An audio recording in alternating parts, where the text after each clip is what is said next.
Hello everybody, I hope everybody's been having a good day, cause I haven't. But before I get too deep into anything, I just want to say at the top, I stand with the trans community, and with anyone who's non-gender conforming. There's a lot of transphobia going around. I really don't know why this is such a controversial thing, but trans people are people, and I stand for all trans rights. That being said, today, I'm going to talk about a few films that have been on my radar recently, so just to not waste time, let's get into it.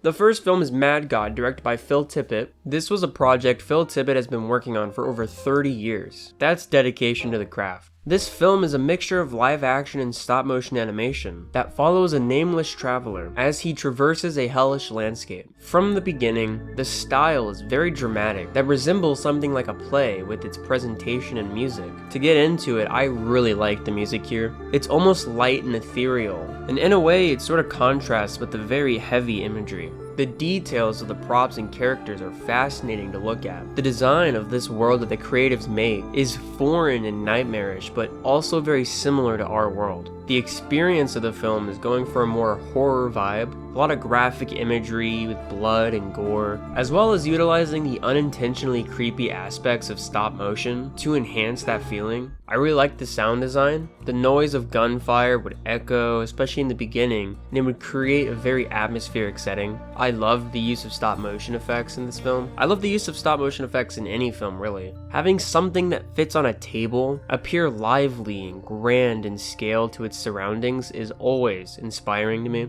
and this film does that throughout the entire runtime. Another thing I really liked about this film was the use of real people with stop motion effects. I thought it worked for this eerie tone that they were going for. Stop motion already has this very strange and bizarre movement, and the movement of real characters alongside that gave off a really unsettling feeling. There's absolutely no dialogue in this film. Most of the story is told visually as well as through the environment. Although there are loads of visual details in this film, the plot's kinda loose and very simple. The film is not fully interested in its plotting as much as it is with the world and its environment. And what I think is pretty cool about that is that it's able to relay these themes and ideas without dialogue, without plotting. However, near the end, I do think it kind of loses itself, for me personally. That being said though, this was a fascinating experience, filled with so much intrigue and detail. Warning, this is a very dark and graphic film. It's not pleasant, but I liked it. If you're interested in stop motion film and effects, then I highly recommend this film, and I'm gonna give this a 7 out of 10. The next film is the newest film from director David Cronenberg, a masterful director mostly known for his films in the 80s and 90s. Many people consider him a master of body horror and practical effects in his films. He's definitely trying to go back to that old horror style from like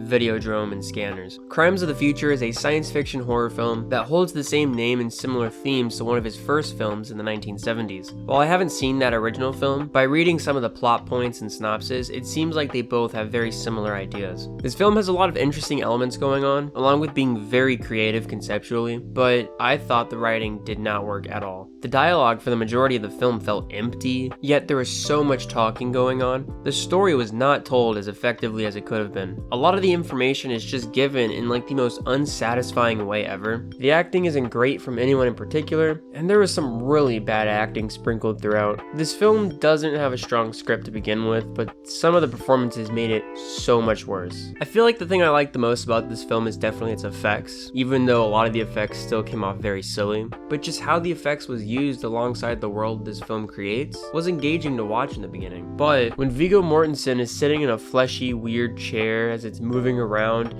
it looks fake and silly. There's moments where people are like cutting each other in a seductive manner. This is silly, what is this? Those elements were possibly trying to be comedic just based off the absurdity of it, but the way the film presents itself I think says otherwise. Everything is taken very seriously, but it just doesn't work for me. And I do think a lot of this film does come down to the writing. The story elements that they do set up become very repetitive after a while. It does the same things without adding any more to it. And the way the film concludes was strange and just unsatisfying for me. When it was over, I was incredibly disappointed in it. A lot of people are liking this film, but I give it a 4 out of 10. Oh boy, it's Bim Bim Shapiro time. The next film I'm talking about is a documentary called What is a Woman? This was created by Ben Shapiro's crack team down at the Daily Wire. The Daily Wire is responsible for films like Run, Hide, Fight, a Die Hard gimmick type movie set in a school shooting, How tasteful. Also, according to a Daily Beast report, production designer Brittany Ingram stated this in an interview, "I find it incredibly unfortunate that a lot of my friends might have to work on some of these propaganda films, because that's what they are. I do feel ashamed that I worked with them, and the potential that could come from a partnership like this could be damaging in terms of its influence."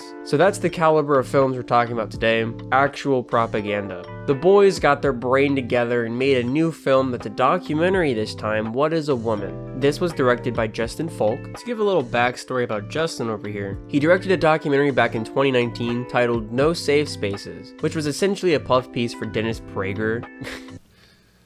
It is idiotic that you cannot say the N-word. Idiotic. For him? What? As well as The Adventures of Megabyte Man. Oh, get him! Okay!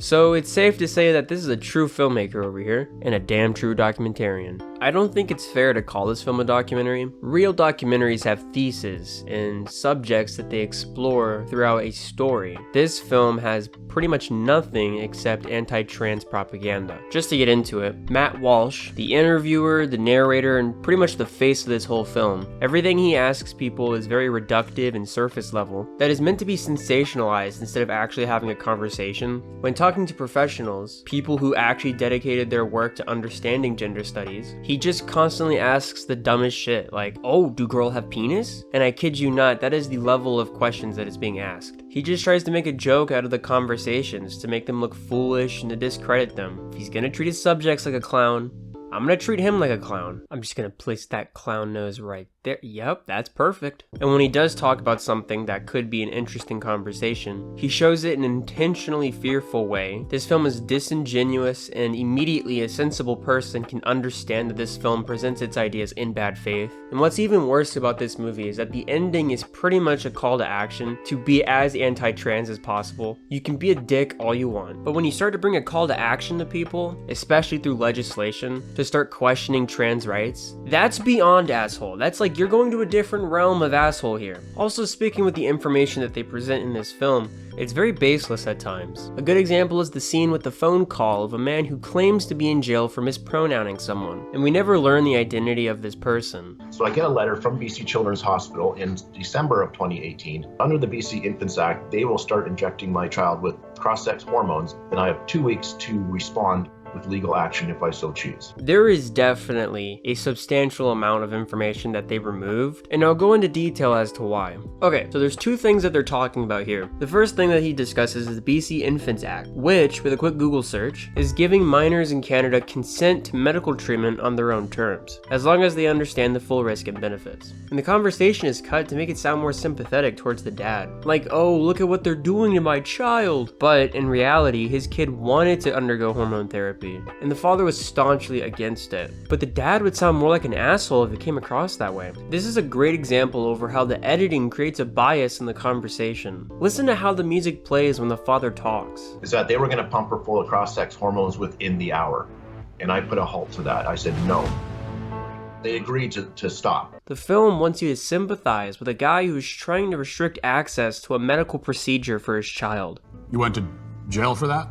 It's considered criminal violence to not use the preferred pronouns. It is no different than, let's say, I were to take a broomstick and whack one of my kids over the head. Canadian Bill C-16 is the bill that they were referring to, is to protect minorities and LGBT people of hate speech and hate crime. Nowhere in the bill does it even discuss pronouns, so when the man claims he went to jail for misgendering his daughter, there must have been substantially more harassment going on. In a CBC Docs article, which is literally the first article that pops up when discussing Bill C-16, Brenda Crossman states, "The misuse of gender pronouns, without more, cannot rise to the level of a crime." She says, "It cannot rise to the level of advocating genocide, inciting hatred, hate speech, or hate crimes. It simply cannot meet the threshold." It then states if someone refused to use a preferred pronoun, and it was determined to constitute discrimination of harassment, could that potentially result in jail time? It is possible, Brown says, through a process that would start with a complaint and progress to a proceeding before a human rights tribunal. So it's not just an accidental misgendering someone. It is a consistent refusal to properly gender someone to a severity that needs to be looked at by a human rights tribunal. And even then, that doesn't constitute for jail time. The article then states if a person refuses to comply with the tribunal's order, this would result in a contempt proceeding being sent to the division or federal court. And the person that would have been complaining would have been his daughter. So if the events of this case were true, then this man would have had to have harassed his daughter to the point of issuing a complaint. This guy sounds like a piece of shit. I'm supposed to be sad for this guy? The more I look into the Canadian C-16 bill, a certain person's name kept popping in. And that would be Jordan Peterson, who took it upon himself to pretty much fight against the bill for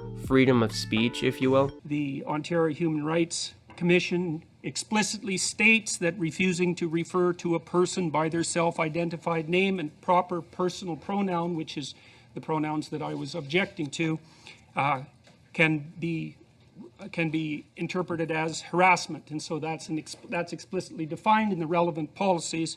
And again, the bill is meant to protect from hate speech. It's because of people like him that this idea even took off, really. This idea that you can be jailed just by mispronouncing somebody. The University of Toronto states, just as people process information based on their own readily available information, so too do they process it based on frequency of hearing it from those around them. This availability cascade is coupled with an anchoring heuristic, whereby the first information that individuals hear becomes the base for accessing subsequent information. As a result, it can be extremely hard to dislodge what people think, even by presenting them with facts. And this is pretty much the basis of why I wanted to talk about this film. This is just a snip of all the shit that this film does. So when I say this, please, really, don't take this film with any sort of authority. A lot of the information is also anecdotal, and when questioning the rights of certain people, I think you need more than just how I feel about a situation. My brain is melting, so I think I'm just gonna end it with, when talking about the film's technicals, all the shots are very unflattering, the storytelling and pacing of the film is fucking atrocious, and there's no flow within the story. After 50 minutes, this film is unbearable to get through. I'm obviously giving this a 1 out of 10. This film is bad, it's horrible. Call me triggered, but I found this upsetting. What's most heinous is how boring and unfunny this film is. I'm gonna go now, bye!